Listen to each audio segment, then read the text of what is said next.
तो hello students, तो बेटा अभी हम लोग डिस्कस करेंगे focal length and power of two thin lens in contact.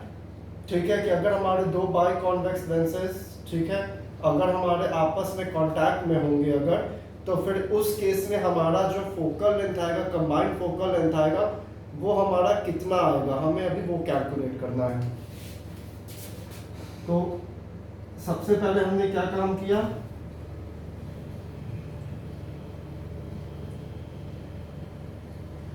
हमने दो थिन लेंस लिया। ये हमारा लेंस 1 है, ये हमारा लेंस 2 है। एक हमारा प्रिंसिपल एक्सिस का लाइन हमारा यहां से पास किया। अब यहां पे हमारा ऑब्जेक्ट प्लेस्ड है।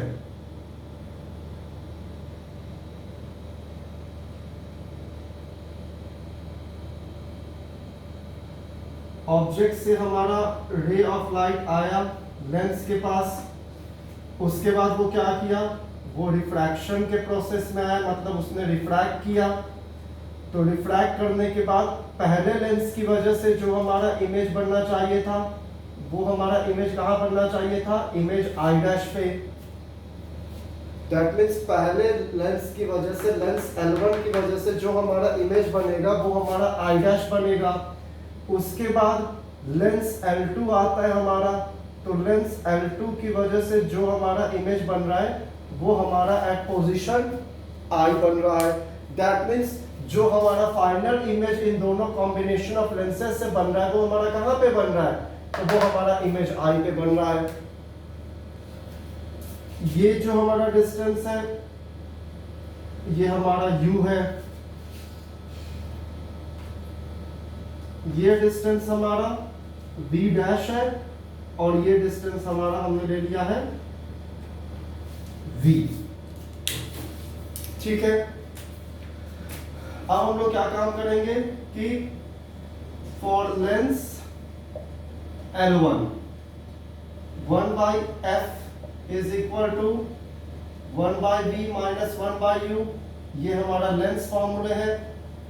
तो अब हम अगर हमारा यहाँ पे लेंस L1 है तो इसका हमारा फोकल लेंथ क्या होगा, f1।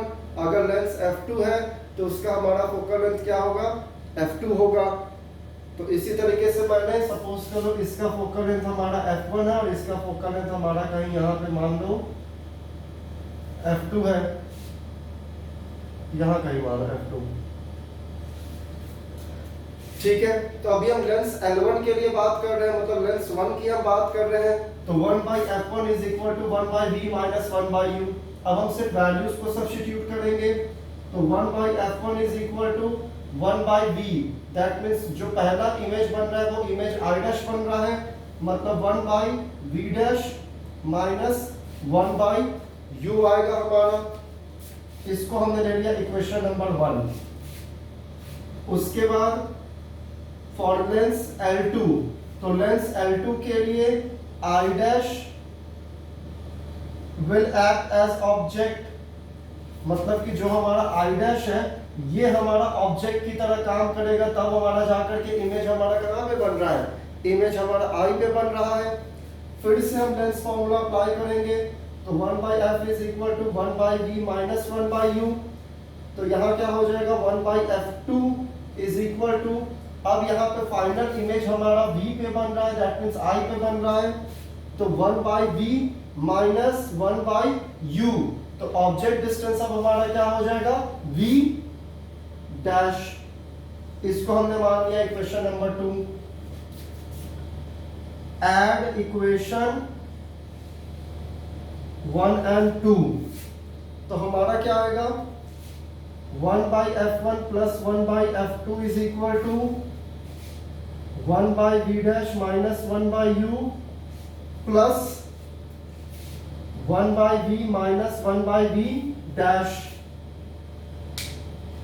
तो हमारा प्लस 1/v डैश और माइनस 1/v डैश हमारा कैंसिल आउट हो जाएगा, तो हमारा क्या बचेगा, 1/f1 plus 1/f2 is equal to 1/v minus 1/u।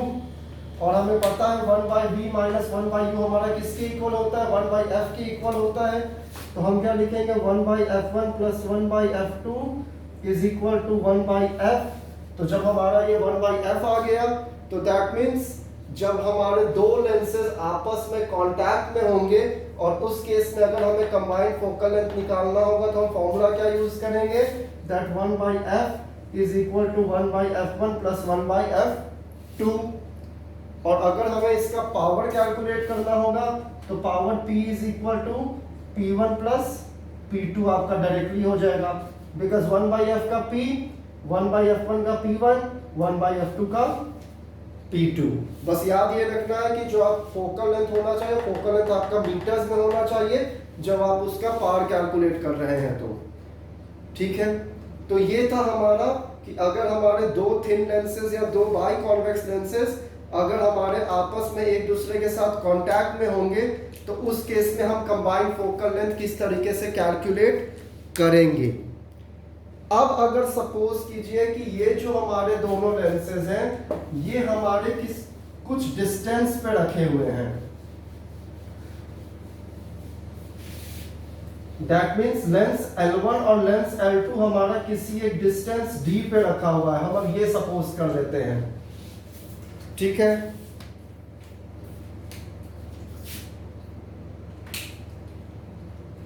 तो lens L1 and L2 are kept at distance d। तो उस केस में हमारा उसका कंबाइंड फोकल लेंथ और हमारा उसका पावर कितना होगा हमें ये कैलकुलेट करना है।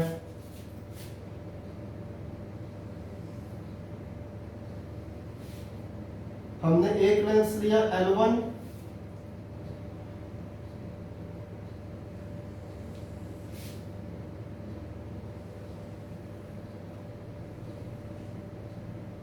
हमने दूसरा लेंस लिया L2, ठीक है। उसके बाद हमने क्या काम किया कि हमने सपोज किया कि जो हमारा ऑब्जेक्ट है, हमारा ऑब्जेक्ट का जो लाइन आ रहा है वो प्रिंसिपल एक्सिस के हमारे पैरेलल आ रहा है, दैट मीन्स ऑब्जेक्ट हमारा कहीं बहुत ज्यादा डिस्टेंस पे रखा हुआ है। तो जब ऑब्जेक्ट हमारा बहुत ज्यादा डिस्टेंस पे है तो इस केस में अगर मैं इसका डायग्राम बनाऊंगा, इस डायग्राम को बस ध्यान से देखिएगा।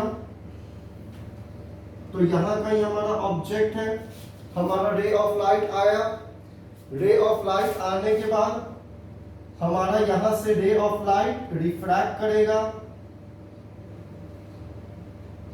सो हमारा रे ऑफ लाइट ने यहां पे रिफ्रैक्ट किया। अब रिफ्रैक्ट करने के बाद दूसरे लेंस में आपका रे ऑफ लाइट पहुंचा तो इसका इमेज हमारा कहां पे बना, हमारा इमेज आई यहां पे बना। और पहले लेंस की वजह से हमारा इमेज कहां पे बना, तो पहले लेंस की वजह से हमारा इमेज आई डैश की पोजीशन पे बना। और इन दोनों के बीच का जो हमारा डिस्टेंस है, तो इन दोनों के बीच का हमारा डिस्टेंस कितना है, तो इन दोनों के बीच का हमारा डिस्टेंस है स्मॉल d। अब हम इसके बाद क्या काम करेंगे कि इमेज जो आई बना है हमारा, इसको हमने बैकवर्ड प्रोजेक्ट किया और ऑब्जेक्ट के लाइन को जो हमारा प्रिंसिपल एक्सिस के पैरेलल था उसको हमने फॉरवर्ड प्रोजेक्ट किया। तो अब हम यहाँ पे क्या करेंगे कि अब हम एंगल्स को मार्क करेंगे, ठीक है। तो इसको हमने ले लिया एंगल को Δ1, इस एंगल को हमने ले लिया Δ2 और इस एंगल को हमने ले लिया डेल, मतलब सिंपली डेल्टा, ठीक है।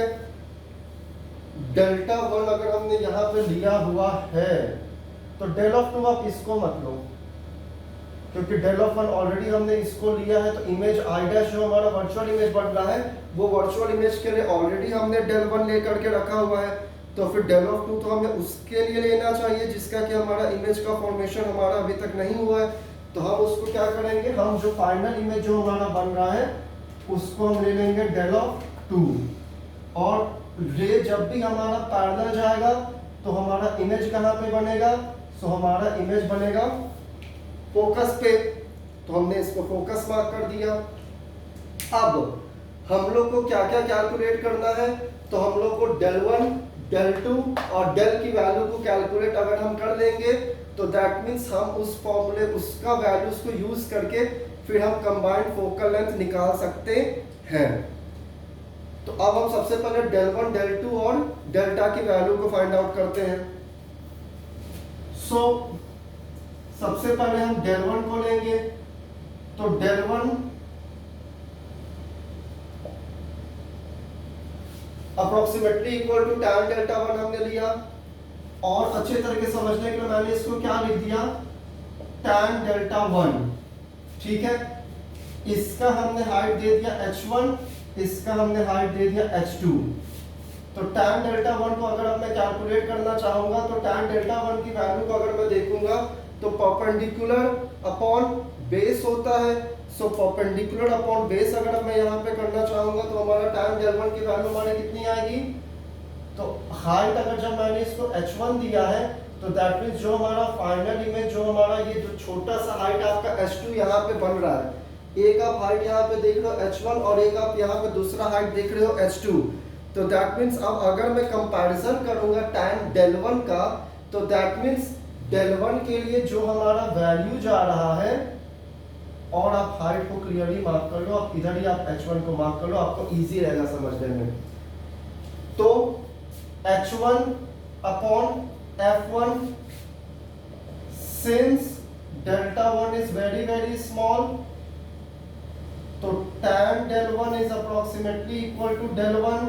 so del 1 की वैल्यू हमें क्या मिलेगी, h1 upon f1। Equation number 1 ले लिया। इसी तरह अब हम tan del 2 की वैल्यू फाइंड आउट करेंगे।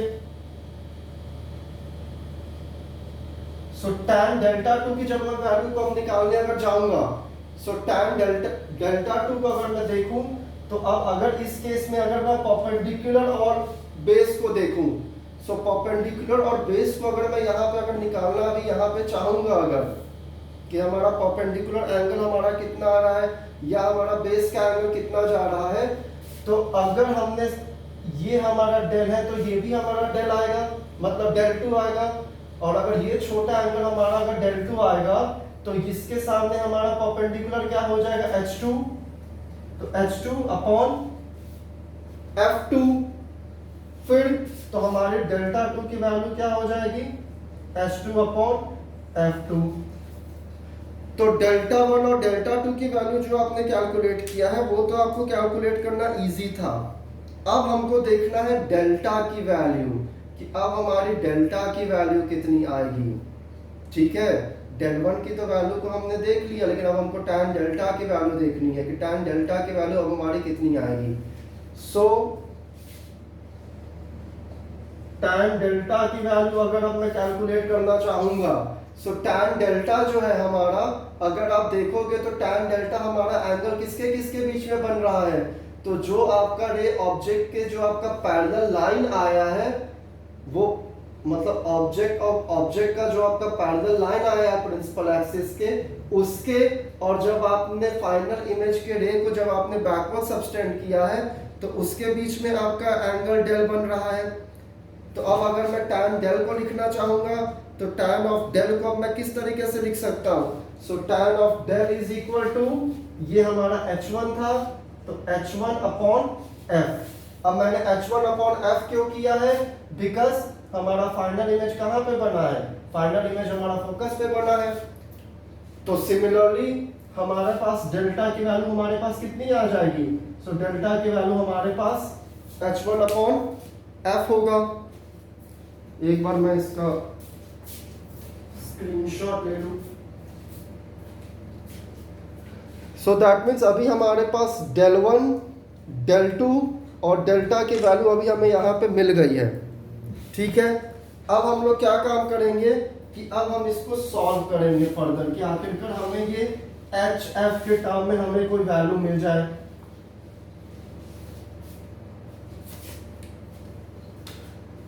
तो नाम दे दो, इसको नाम दे दो O, इसको नाम दे दो A, इसको नाम दे दो B। और इसको नाम दे दो O डैश, या O1 और O2 आप नाम दे दो, आपको जो मर्जी नाम आया आप वो नाम दे दो, ठीक है। और यहाँ पे आपका नाम आ जाएगा एक C, तो O A B C और O डैश। अब हमको देखना है कि कौन सा दो ट्रायंगल हमारा यहाँ पे दिखने में सिमिलर है। ढूंढिए यहाँ पे कि कौन सा हमारा ऐसा दो ठो ट्रायंगल है जो हमारा दिखने में सिमिलर यहाँ पे आ रहा है हमें। तो अब अगर मैं ट्रायंगल को देखूंगा तो एक ट्रायंगल हमें मिल रहा है OAF, दैट मीन्स ये जो हमारा बड़ा वाला ट्रायंगल है OAF, तो ये OAF जो हमारा ट्रायंगल है इसको हम किसके सिमिलर लिख सकता हूं। मैं कॉन्ग्रुएंसी की बात नहीं, मैं सिमिलरिटी की बात कर रहा हूं। तो इसको मैं किसके सिमिलर लिख सकता हूं, ये आप देखिए जरा। तो अब अगर मैं इसको देखूं कि इसको मुझे किसी के सिमिलर अगर लिखना है तो मैं इसको किसके सिमिलर लिखूंगा।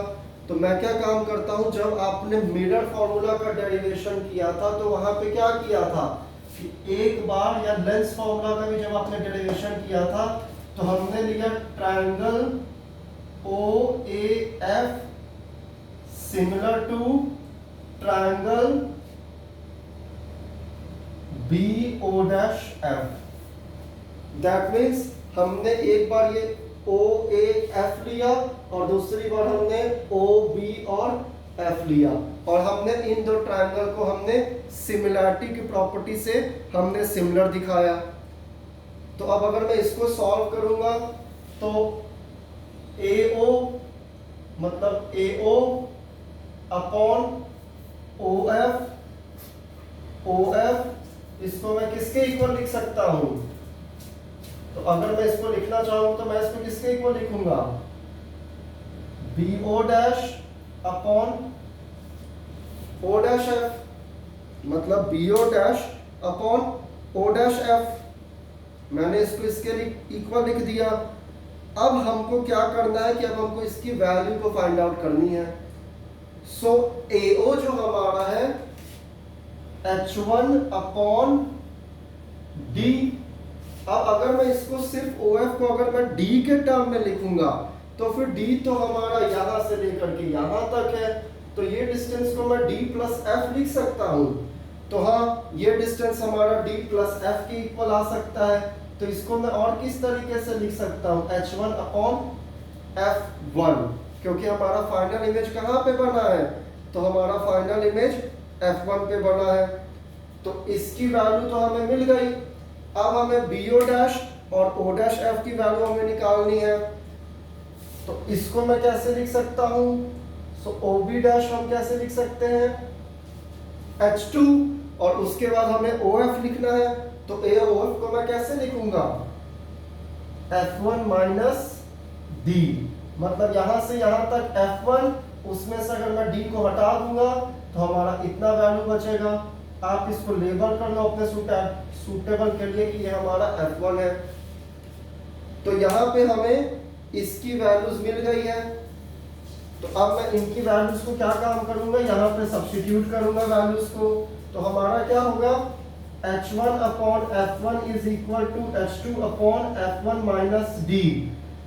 तो H2 हमारा क्या हो जाएगा, H1 F1 minus D upon F1।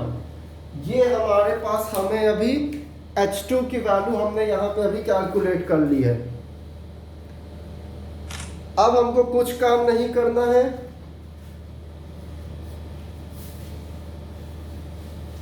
अब बस इसकी वैल्यू अब हमें सॉल्व करना है और उसके बाद हमारा आंसर हमारे पास होगा कि कंबाइंड फोकल लेंथ हमारा क्या होगा। नॉर्मली ये आपका बोर्ड में कभी भी इस टाइप का क्वेश्चन आपका कभी भी नहीं देते हैं, क्योंकि इस टाइप के क्वेश्चन को सॉल्व करने में समय भी लगता है, लेकिन फिर भी आपको आना चाहिए। अब जो हमारा डेल है वो डेल 1 प्लस डेल 2 के इक्वल है। अगर आप फिगर में ध्यान से देखोगे तो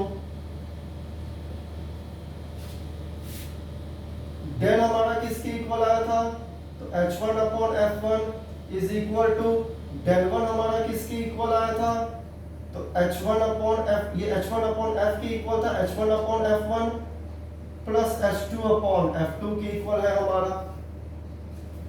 अब मैं h2 की वैल्यू को यहाँ पे सब्स्टिट्यूट करूंगा, तो h1 upon f is equal to h1 upon f1 plus h1 f1 minus d upon f1।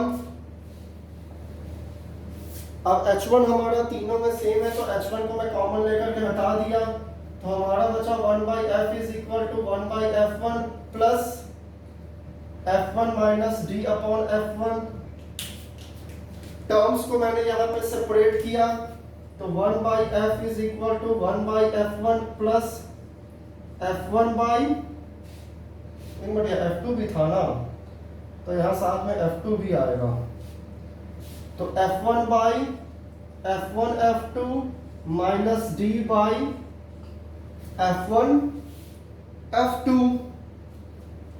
f1 से f1 मेरा कैंसिल आउट हो गया, तो हमें क्या मिला 1/f is equal to 1/f1 plus 1/f2 minus d by f1 f2। तो जब भी आपके दो लेंस किसी डिस्टेंस पे रखे हुए हैं और उस केस में अगर हमें कंबाइंड फोकल लेंथ निकालना होगा, तो आप सिर्फ इस फॉर्मूले को याद रखिए, डेरिवेशन को मत याद रखिए, चलेगा। So 1/f is equal to 1/f1 plus 1/f2 minus d by f1 f2 आया। अब अगर मुझे पावर कैलकुलेट करना होगा, so p is equal to p1 plus p2 minus d p1 p2। ये हमारा यहाँ पे पावर कैलकुलेट करने का फॉर्मूला है। तो ये तो था हमारा जब लेंसेज कांटेक्ट में हो और लेंसेज हमारा कांटेक्ट में ना हो तो हम किस तरीके से हम लोग कंबाइंड फोकल लेंथ निकालेंगे। अगले वीडियो लेक्चर में हम लोग डिस्कस करते हैं सिंपल माइक्रोस्कोप और उसका मैग्निफिकेशन कितना होगा उसके बारे में। Thank you class.